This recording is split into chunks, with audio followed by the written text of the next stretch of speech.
Hey everybody, welcome to my channel. My name is Dave Lockwood. Today we're going to be working on some very important chord voicings, and we're going to be using Autumn Leaves to demonstrate it. So let's get started. Alright, so the first thing we're going to do before we jump into the chord shapes themselves, we're going to talk about the formulas that we use for these chord types. Okay, so we're going to have 4 7th chords that we're going to study today. Now there are many more, or several more at least, of the 7th chord types, but these 4 will get you through, 95% of the jazz standards you might play. Okay, so we've got major 7, dominant 7th, minor 7th, and minor 7 flat 5. And I said them in that order so we can do one alteration each time as we go from chord to chord. All right, so we've got C major 7, 1, 3, 5, 7. Okay, so for C major 7, it's C, E, G, B. So think of your C major scale, C, D, E, F, G, A, B. So C, E, G, B. So then we go to C dominant 7th, or what most people will say, C7, right? And that would be 1, 3, 5, flat 7. There's the one alteration. So it would be C, E, G, B flat. Okay, so then the next one would be C minor 7, 1, flat 3, 5, flat 7, right? So we're going to have C, E flat, that's the one alteration, G, B flat. Okay, so then the final one, we make one alteration to the C minor 7, so we would have C, E flat, G flat, B flat. Okay, so hopefully you understand how those voicing types work. Okay, so the first one we're going to look at are shell voicings. Now shell voicings are the basic components of the chord, which does not include the 5th. Not that the 5th sounds bad, but the 5th doesn't define the chord. It kind of stabilizes the chord, but in most of the cases, it doesn't define the chord. So we're going to work with the root, the 3rd, and the 7th. The special cases on the minor 7 flat 5, but we'll get to that. Okay, so for major 7, we've got the shell voicing is going to be 1, 3, and 7, right? So it will be C, E, and B. Okay, so we're going to play all these chords in C first. So I've got C, B, and E, right? So I've got my 8th fret C, 9th fret B, 9th fret E. Now just so you know, I can mix up the order of these things, which I'm not going to do too much in the video, but for instance, I could take this high E and drop it down an octave, then I would have this. Or I could take the B up an octave and do this, right? But I'm going to stick with one chord type for each of these. So just know that you can do that. You want to experiment with that a lot on your own. Okay, so there's C major 7 on the 6th string. We're going to have 2 sets, 6th string and then the 5th string, right? So I've got this. Then I go to the 5th string. I'm going to take the same voicing, C, B, E, and play it here. C, B, E. And actually, what I'm going to do on this one, I'm going to take this E down an octave. I think it sounds tighter down there. So I've got C, E, B on this one. For the 6th string ones, I'm going to have this voicing. All right, so that's the only difference. So that's the major 7. Now we're going to make one alteration to make it dominant 7th, or C7. So we need 1, 3, flat 7. So here's my 7. I'm going to drop it down here so I get that B flat. C, B flat, E. All right, same thing over here. C, E, B flat. Okay, so those are the 2 dominant 7th shapes. Now we're going to go minor 7. So one alteration, I'm going to take the 3rd down. So that one's easy to remember because it's all 8th fret. Now for this one, I'm going to do C, E flat. So we had C7, right? I'm going to make that one alteration. And there's my C7. So 3rd fret, 1st fret, 3rd fret. Okay, so now we come upon the exception here. We have the minor 7 flat 5. The flat 5 defines the chord, right? So it's different from the other chords in that respect. So I have options. I can go root, 7th and the flat 5th, or root 3rd and flat 5th if I'm doing 3-note voicings. Okay, so what I'm going to do, I'm going to go root, 7th, right? We had the root and 7th from the previous one. And I'm going to use my flat 5th up here.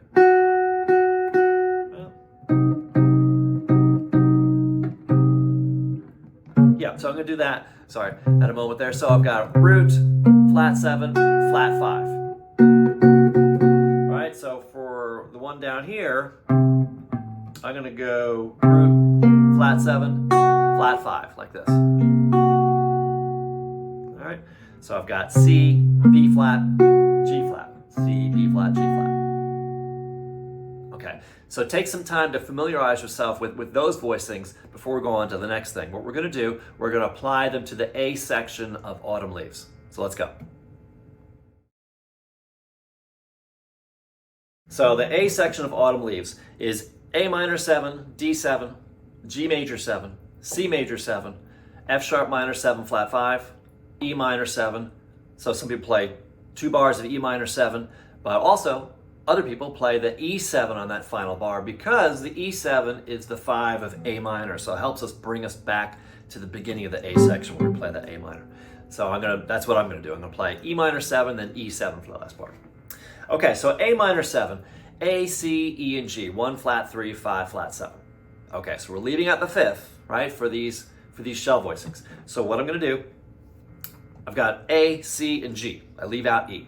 So I'm gonna go like this. Got A, G, and C. So all 3 are 5th fret notes. All right, and then for D7, I've got D, F sharp, C. I leave out A. Right? So I'm going to do this. I notice I left my pinky there. So I'm trying to keep fingers in position if I can, right? It makes the playing of the chords that much easier. Right? So what I'm going to do, I've got this, right? There's my D7. And then I'm going to keep my pinky on the string, the 3rd string, and I'm going to move it down where I'm going to play G major 7. Right? I've got G, F sharp, and B, 1, 7, 3. All right, so now I'm going to keep my pinky there again. So we're going to play C major 7, C, E, B, C major. All right, and so now we're going to the F sharp minor 7 flat 5, which is this. All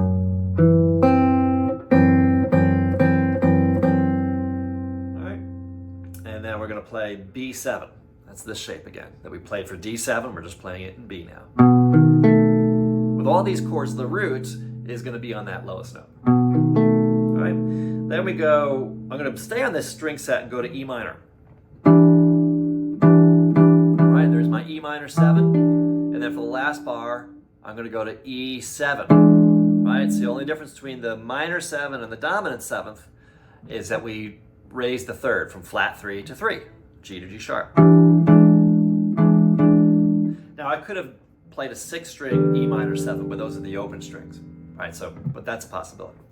Okay, so now I'm just gonna play it to a track so you hear what it sounds like.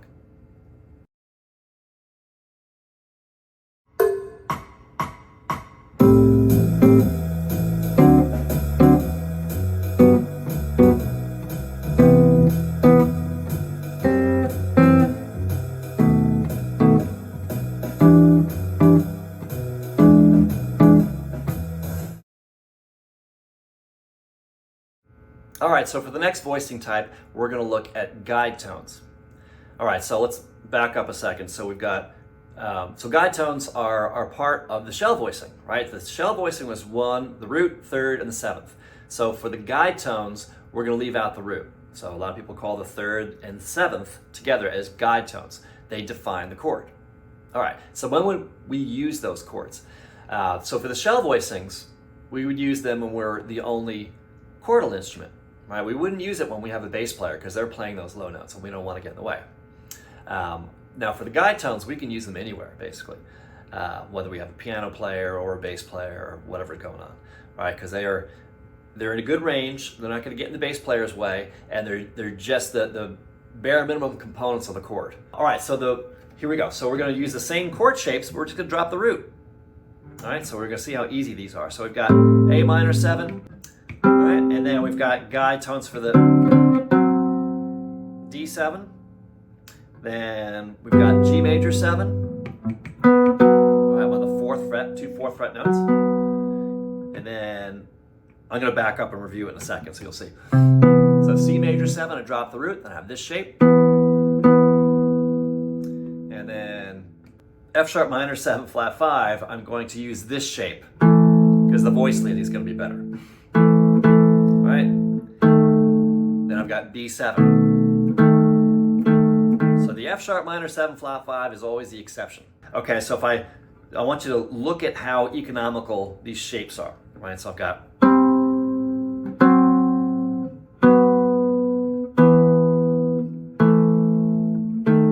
here's E minor 7 and E7. Okay, so now I'm going to play it with the track, with just the bass.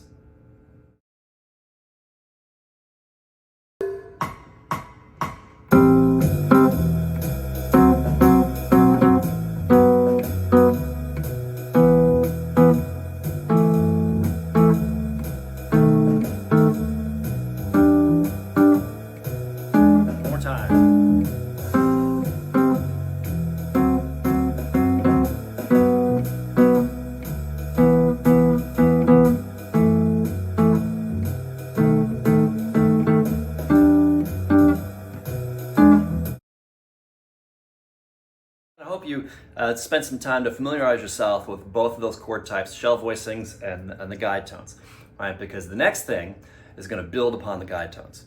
All right, so it's going to be guide tones plus a tension tone to make things a little more interesting. These are three more.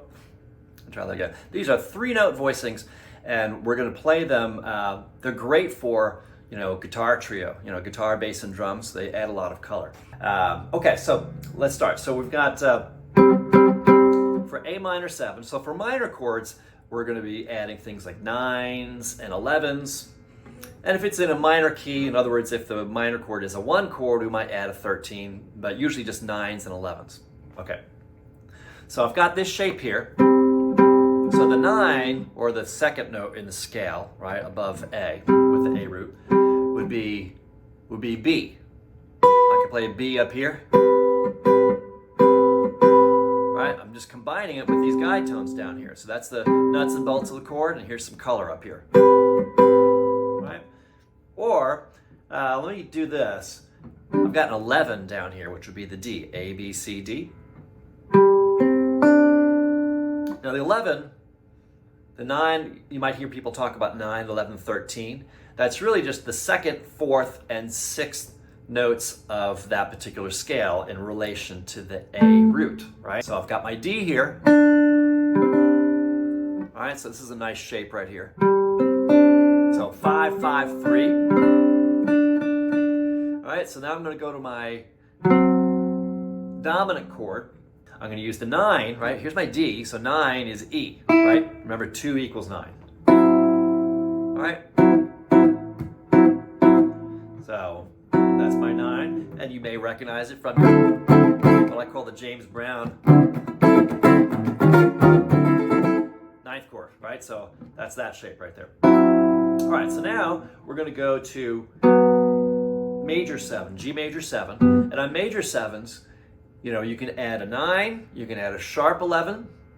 You typically wouldn't add an 11 because it's a half step away from the 3rd that's in the chord, so that would be kind of biting. Not that it doesn't happen sometimes, but that's typically what you would do. So 9, sharp 11, and 13. So I can add, let's see, I'm looking for notes that are above the guide tones, right? So on the 2nd string, I've got D, which is the 5th. All right, that's part of the chord, so I'm going to leave that alone. I've got a sharp 11 over here, and then a 6. 13 up there. That's kind of a nice shape, right? So we've got and a 9, that's A. I can play an A up there. So what I'm going to stick with, though, I'm going to stick with this 13. So I've got this A minor with an 11, D7 with a 9, and then G major 7 with 13. All right, so now we go to C major 7. All right, and this one's easy choice. I have the 9 right there. All right, 9 is D. Other options would be the F sharp or the A, which would be sharp 11 and 13. So I could do, I'm sorry. I could add those, but what I'm going to stick with for the demonstration is the 9 here. All right, then we have the F sharp minor 7 flat 5. All right, so the flat 5 is here. So what I'm going to do here, I'm going to put the D there. So that's kind of a flat 6, and you'll see how it's kind of working with the B7 in a moment. So I'm going to do that, and then when I go to B7, that D would be a sharp 9. Think of what some people call the Hendrix chord. That's a 7 sharp 9. So we're playing B7 sharp 9. We're getting some color now, right? So then we go to E minor, and I'm going to add a 9. The 9 is F sharp for E. All right, and then we go to E7, and instead of the 9, I'm going to go with that sharp 9 sound again. All right, so you might want to spend some time, maybe look at that part of the video again before you play the next part. I'm going to play it to the track so you can hear it in context.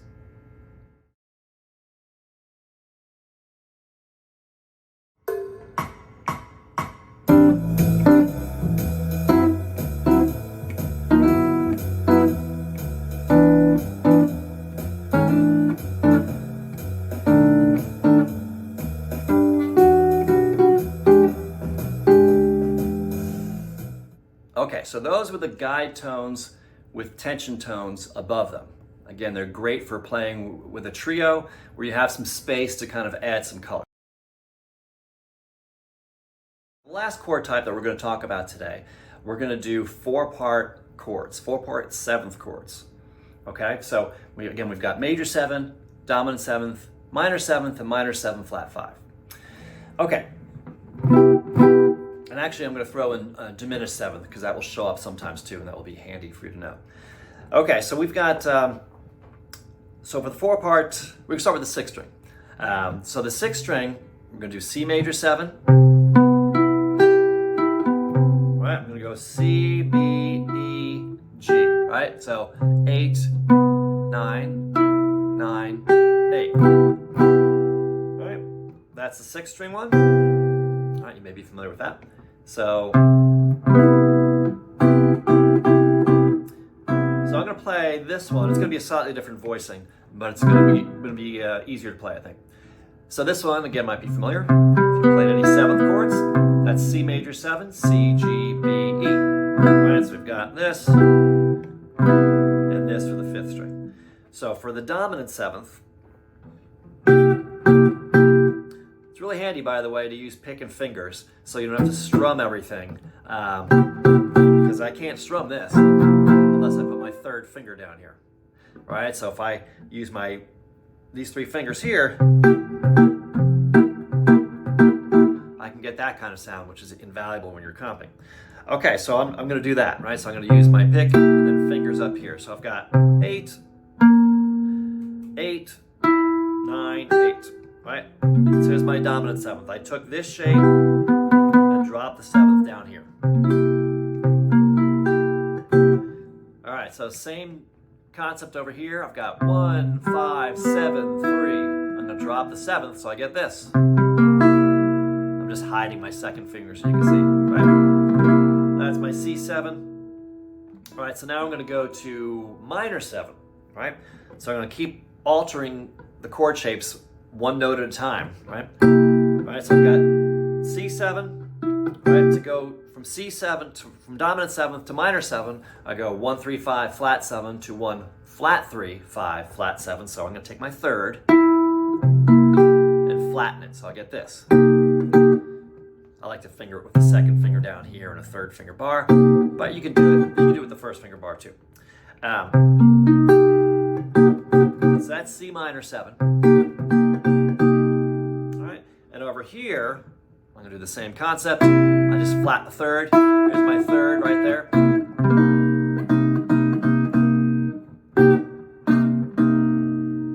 All right, and we're gonna go minor 7, flat 5. I'm gonna take that same shape, but flat the 5th. And they're related to the shell voicings and the guide tones we did previously. So 8, 8, 8, 7. Now we're going to do the same thing over here. We had minor 7 and flat the 5th.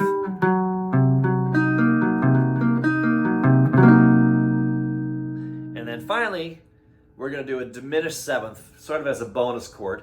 The diminished 7th is 1, flat 3, flat 5, double flat 7th, or what is called a diminished 7th, right? So we're just going to take the 7th and flat it again. All right, so we've got minor 7, flat 5. And I'm going to drop that 7th here, that B flat, to. All right, there's my C diminished 7th. I'm using a first finger bar here, so it's 8, 7, 8, 7. I'm skipping that 5th string. So same thing over here. I've got my minor 7, flat 5 that we just worked on, which is 3, 4, 3, 4. And I'm going to flat the 7th. So this note goes down.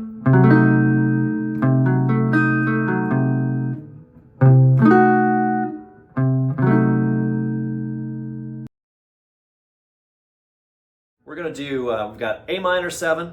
Remember the roots on the 6th string now. All right, so I've got that. A 5, 5, 5, 5. All right, then I'm going to go, I'm sorry, then I'm going to go D7. All right, so 5, 7, 5, 7. G major 7. 3, 4, 4, 3.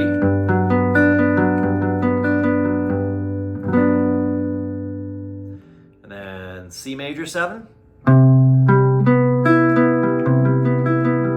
So 3, 5, 4, 5 on the middle strings. All right. F sharp minor 7, flat 5. So 2, 2, 2, 1. Now we're going to go to B7, 2, 4, 2, 4, E minor 7, E7, or E minor 7 is 7, 9, 7, 8, and then 7, 9, 7, 9 for E7. Okay, so now I'm going to play it to the track.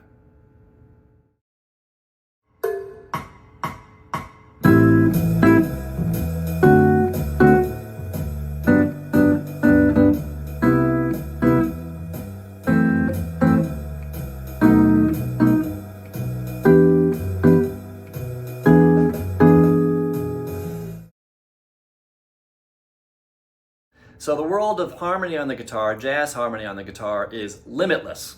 I've been doing this for about 40 years, and there's always more things to learn. But these are a good basic set of voicings that you can explore. So here are some suggestions.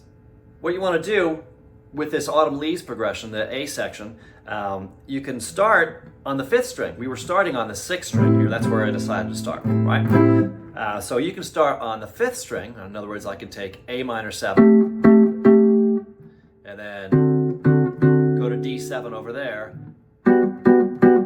etc. So, so you're working on the opposite string voicing. In other words, before we were playing G major 7 on the 6th string, but now you would play it on the 5th string. So everything would be reversed. So that would be a good way to get deeper with these. You can play the rest of the form of Autumn Leaves.